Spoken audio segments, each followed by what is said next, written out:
There's a lot of things you could have noticed about these number lines, like one has 2 pieces, the other one has 1 piece.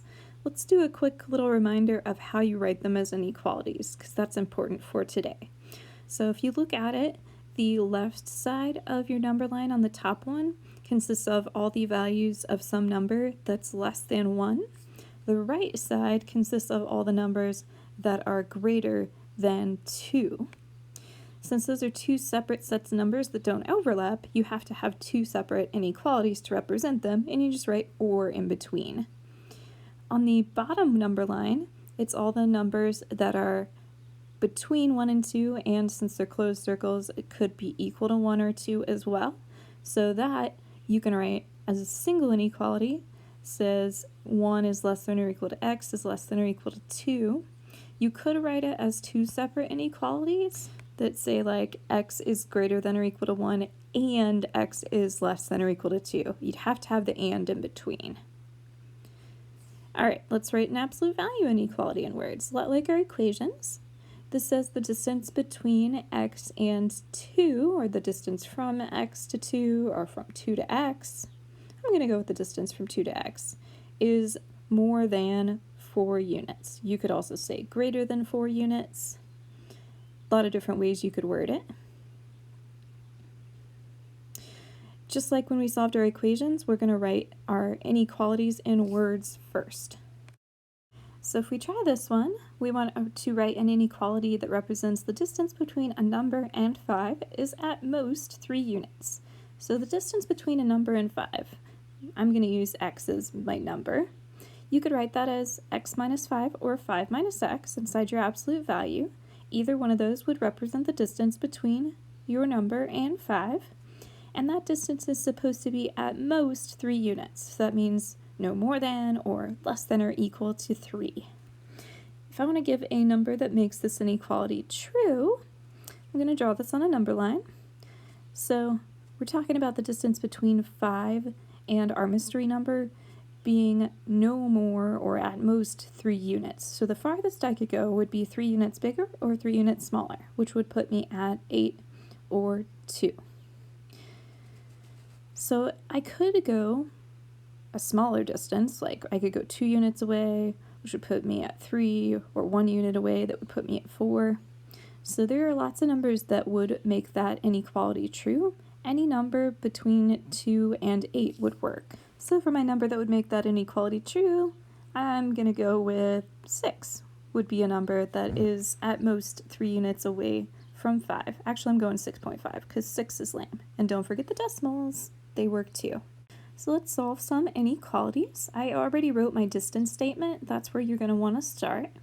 And then it says the distance between 2 and x is more than 4 units. So starting from 2, I know to get to x or find all the possible values of x, I need to go more than 4 units away. So going exactly 4 units away would put me at -2 and 6. What I'm looking for, though, are the possible values that are actually more than 4 units away from 2. So if I go more than 4 units away from 2, say for example I go like 5 units away from 2, or 6 units away from 2, those would be numbers like 7 or 8. I could also go more than 4 units in the other direction and go like 5 units smaller or 6 units smaller than -2, which would put me at -3 and -4. So any of those numbers, not just the whole numbers, that are more than 4 units away would be possible values for x and solutions to our inequality. So if you graph them on a number line, you could use open circles because we can't actually include -2 or 6. And writing our inequality form, you'd have x is less than -2 or x is greater than +6. Let's try one that's a little more complicated. So you want to get your absolute value part of your inequality by itself, just like when we solved equations. And then I'm going to write my distance statement, thinking of, again, addition as minus a -3. So actually, I pasted kind of a blank one here.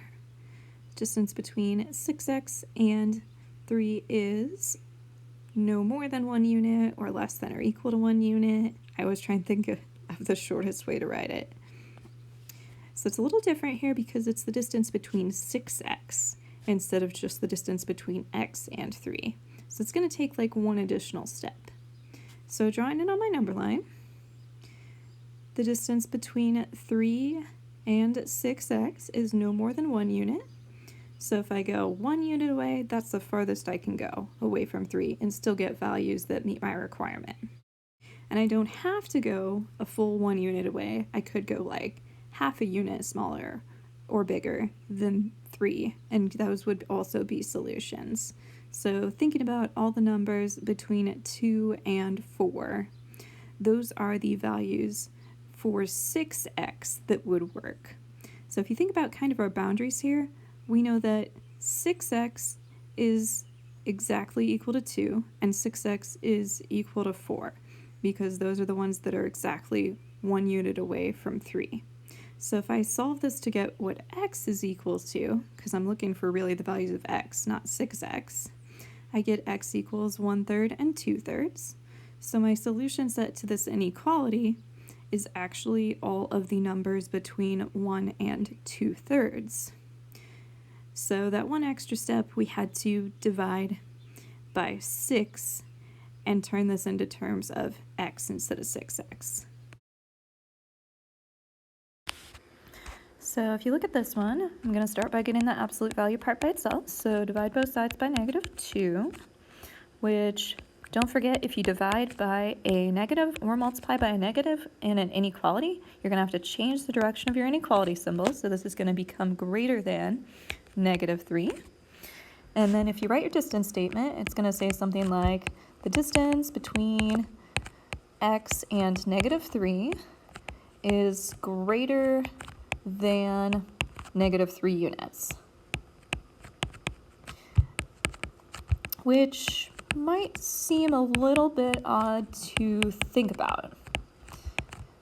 So let's draw this on a number line.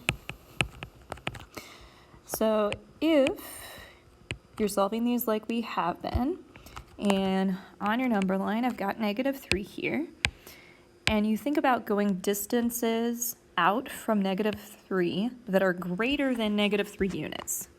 Well, a distance that's greater than -3, I could go 0 units out, that's more than -3. I could go 1 unit out, that's more than -3. I could go 5 units out, that's more than -3. Basically, any distance that I go on my number line is going to be bigger than -3 units because distances are always going to be positive, so they're always going to be greater than -3, which means that really any number is going to be more than -3 units away from -3. So any number on your number line is going to be a solution. So this is going to be all real numbers for your solution. If you think about what this was to look like if I had, for example, say this just flipped around like right here. So if it is instead of greater than -3, what if it's less than -3? Now my statement's going to say that the distance between x and -3 is less than -3 units, which, if you again think about units and distances, you can't go a distance that is less than -3. Like, distances are always 0 or larger. It's not possible to go a distance that's less than -3.